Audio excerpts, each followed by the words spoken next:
Intelligence does not inoculate against error, it amplifies it. The sharpest minds are not the ones most likely to identify a false belief. They are the ones most capable of making that falseness feel like an inevitability. This is not a failure of intelligence.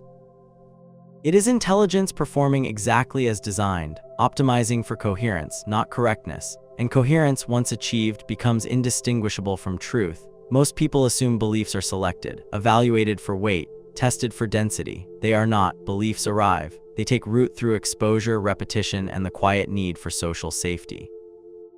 The first explanation that reduces uncertainty becomes the foundation, not because it was tested, because it was first.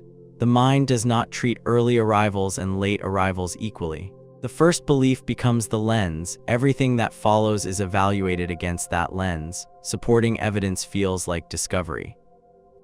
Contradictory evidence feels like a glitch. Intelligence does not audit the foundation. It simply adds floors. A false belief survives because it is coherent.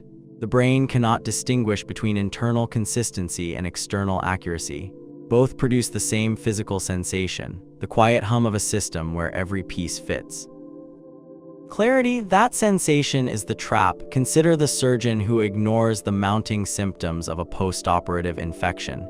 To him, the surgery was a masterpiece of precision. The incision was clean, the sutures were perfect. Because the procedure was a success in his mind, the patient's fever cannot be a failure of the knife. It must be a temporary fluctuation. He is not lying to the family. He is caught in the gravity of his own expertise.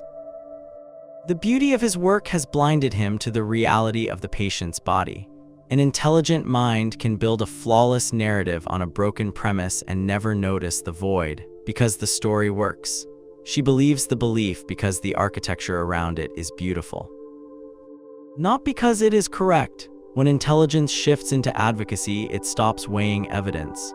It begins sorting it. Disconfirming facts are reframed or filed away as exceptions. He does not experience this as bias. He experiences it as rigor. There is a line. On one side, a belief is an idea someone holds. On the other side, a belief is a signal someone sends. Once that line is crossed, correction becomes structural demolition. The belief is no longer evaluated on accuracy.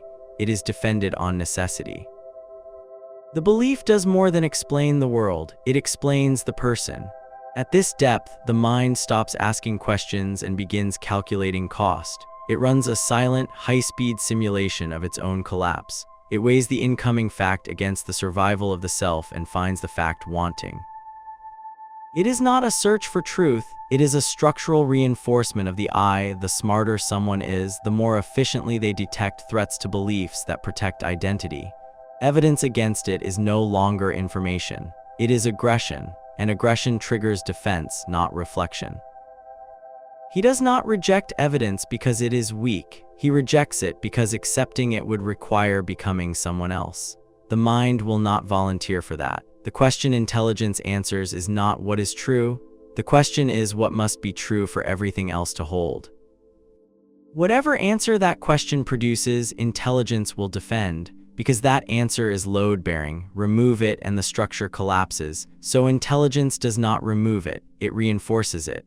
The false belief stops feeling like a belief at all. It feels like the ground. And no one questions the ground while they are standing on it. Truth does not win by being correct. It wins when falseness stops being useful. Until then, intelligence will serve the false belief as faithfully as it would serve a true one. Investment feels like insight. Defense feels like discovery. The gap is closed.